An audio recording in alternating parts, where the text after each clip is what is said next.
স্বাগত চট্টগ্রাম প্রতিদিনের সাথে আছে আমি তাসনিম অর্থী। টানা কয়েকদিনের বন্যার পর চট্টগ্রামের সাতকানিয়া এবং বাঁশখালীতে পানি কমতে শুরু করলেও পানিবন্দী মানুষের দুর্ভোগ এখনো চরমে। পানি নামার সঙ্গে সঙ্গে গ্রামীণ সড়ক এবং বিভিন্ন এলাকায় ভেসে উঠছে ভাঙন এবং ক্ষয়ক্ষতির ক্ষতচিহ্ন। এদিকে বান্দরবানেও বন্যার পানি নেমে গেলেও কমেনি দুর্ভোগ। প্রতিনিধিদের পাঠানো তথ্যচিত্রে বিস্তারিত ডেস্ক রিপোর্টে। টানা বর্ষণ, পাহাড়ি ঢল ও জোয়ারে নরম হয়ে যাওয়া মাটির ঘরগুলো একের পর এক ধসে পড়ছে। বাঁশখালীতে এখনো নিচু এলাকার ঘরবাড়ি, সড়ক ও শিক্ষা প্রতিষ্ঠানের অনেক অংশ পানির নিচে। বাঁশখালীর গুণাগড়িতে ধসে পড়া মাটির ঘরের দরজায় দাঁড়িয়ে হা হুতাশ করছে 17 বছর বয়সী মরিয়ম বেগম। বন্যা যেন সব কেড়ে নিয়েছে তাদের, পাচ্ছে না ত্রাণ সামগ্রীও। একই অবস্থা আরো অনেকের। খাল খনন না করা ও সুইচ গেট বন্ধ থাকাকে দুষছেন ক্ষতিগ্রস্তরা। এখানে মাটির ঘর যা আছে, আমার মনে হয় একটা মাটি করো হারা নাই, সব পড়ে গেছে। মাছের প্রজেক্ট দেখেন, কিচ্ছু নাই। ঘর যাবার তো সবগুলো পড়ে গেছে, এখানে তো পড়ে যাচ্ছে, এবার ঝুঁকিপূর্ণ, মানুষ থাকতে পারতেছে না। ঘরের দুরবস্থা, এখন ঘরের সকট গুলো নিচে থেকে চলে গেছে। ঘর যতগুলো ভিজছে, পানি যতগুলো পাইছে সবগুলো নিচে চলে গেছে।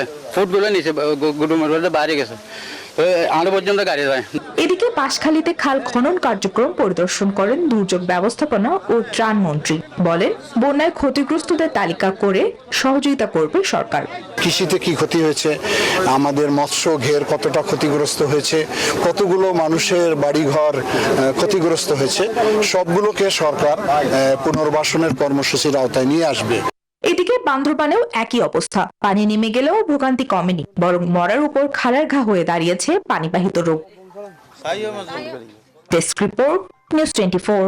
ভারী বৃষ্টি ও পাহাড়ি ঢলে সৃষ্ট বন্যায় চট্টগ্রামের মানুষের পাশাপাশি প্রাণ গেছে গবাদি পশু এবং হাঁস মুরগিরও। চট্টগ্রাম বিভাগের 5 জেলায় 1,12,827টি গবাদি পশু এবং হাঁস মুরগির মৃত্যু হয়েছে। বন্যার পানিতে ভেসে গেছে হাজার হাজার মুরগি আর গরু ছাগল, দিশেহারা খামারিরা। চট্টগ্রাম প্রতিনিধি নয়ন বড়ুয়া জয়ের তথ্যচিত্রে ডেস্ক রিপোর্টের প্রথম পর্ব। চট্টগ্রামে ভয়াবহ বন্যায় ভেসে গেছে গবাদি পশু ও হাঁস মুরগি, ডুবে গেছে খামার। সবচেয়ে বেশি ক্ষতিগ্রস্ত সাতকানিয়ায়। রফিকুল ইসলাম কলেজ পড়ুয়া সন্তানকে নিয়ে সাতকানিয়ায় নিজ বাড়িতেই গড়ে তুলেন গরুর খামার। তবে হঠাৎ করেই বন্যায় নিঃস্ব, পানির নিচে তলিয়ে গেছে খামার, ভেসে গেছে গবাদি পশু। খাদ্য, মাল সামাল, ফ্রিজ, আপনার সবকিছু যা ছিল মোটামুটি সবে শেষ।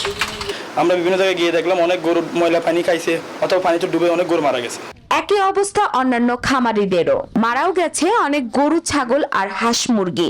আমার এখানে কয়েল ফাঁকি ছিল, মুরগি ছিল, সবগুলো নষ্ট হয়ে গেছে। আমার প্রায় 2-2.5 লাখ টাকার উপরে ক্ষতি হয়েছে। সরকারি হিসাব অনুযায়ী চট্টগ্রাম বিভাগে বন্যায় খামারিদের প্রায় 30,15,00,000 টাকার আর্থিক ক্ষতি হয়েছে। আমরা আমাদের ফিল্ডের যে তথ্যটা এ পর্যন্ত পাইছি, গতকাল পর্যন্ত, সেখানে পুরো জেলায় আমাদের প্রায় 4,000+ গবাদি পশুর খামার আক্রান্ত হয়েছে এবং হাঁস মুরগির খামার আক্রান্ত হয়েছে প্রায় 5,500 মতো। তবে ক্ষতিগ্রস্তদের সহায়তার কথা জানান দুর্যোগ ও প্রকল্প ব্যবস্থাপনার এই কর্মকর্তা। পানি সম্পদ ডিপার্টমেন্ট ওরা যে আমাদেরকে তথ্য দিবে, তথ্যের ভিত্তিতে আমরা ডাটাটা পাঠিয়ে দেবো এবং সংশ্লিষ্ট ডিপার্টমেন্ট থেকে আমাদের পরবর্তী অর্থবছর এবং চলমান অর্থবছরে আমাদের বরাদ্দ আসার সাপেক্ষে তাদের পুনর্বাসনের ব্যবস্থা করব। চট্টগ্রাম বিভাগীয় প্রাণী সম্পদ অধিদপ্তরের প্রাথমিক ক্ষয়ক্ষতির প্রতিবেদনে উঠে এসেছে, বন্যায় মারা যাওয়া প্রাণীর মধ্যে রয়েছে 46টি গরু, 123টি ছাগল, 40টি ভেড়া, 1,11,098টি মুরগি এবং 1,521টি হাঁস। কেবল গবাদি পশু ও হাঁস মুরগির মৃত্যুর কারণে আর্থিক লোকসান হয়েছে 3,78,00,000 টাকা। Desk report, news 24। দর্শক, চট্টগ্রামের বন্যায় ক্ষয়ক্ষতির খবর জানাতে আমাদের সাথে যুক্ত আছেন সহকর্মী আকরাম হোসাইন। আকরাম, বন্যার পানি নেমে যাওয়ার সাথে সাথে কিন্তু ক্ষয়ক্ষতির চিহ্ন স্পষ্ট হতে শুরু করেছে। কি পরিমাণ ক্ষয়ক্ষতি হয়েছে জানা গেছে কিনা? ধন্যবাদ অর্থী। আসলে চট্টগ্রামে বৃষ্টিপাত হওয়ার সাথে সাথেই কিন্তু চট্টগ্রামের এই আমি এখন যেখানে দাঁড়িয়ে আছি এই প্রবর্তক মোড়েই কিন্তু হাঁটু থেকে কোমর সমান পানি হতো, কিন্তু জলাবদ্ধতা নিরসন প্রকল্পের আওতায় যেই জায়গায় পানি প্রবাহের বাধাগুলো ছিল সেই বাধাগুলো অপসারণ করতে গিয়ে এই জায়গায় কিন্তু একটি বেসরকারি বিশ্ববিদ্যালয়ের একটি বিশাল ভবন ছিল, সেই ভবনটি কিন্তু এখন নেই, পুরো ভেঙে ফেলা হয়েছে। একই সাথে পাশাপাশি আরেকটি বেসরকারি বিশ্ববিদ্যালয়ের ভবন ছিল, দুটি ভবন স্থাপনই কিন্তু ভেঙে ফেলা হয়েছে, একমাত্র জলাবদ্ধতা নিরসন প্রকল্পের আওতায় পড়ছে এবং একই সাথে সেগুলো পানি প্রবাহে বাধা সৃষ্টি করতে সেই জন্য। একইভাবে কিন্তু চট্টগ্রাম শহরের যেই জায়গাগুলোতে পানি প্রবাহের বাধা সৃষ্টিকারী স্থাপনাগুলো ছিল এবং নালাল দখল করে যে স্থাপনাগুলো তৈরি করা হয়েছিল প্রায় বেশিরভাগই এখন ভেঙে ফেলা হয়েছে।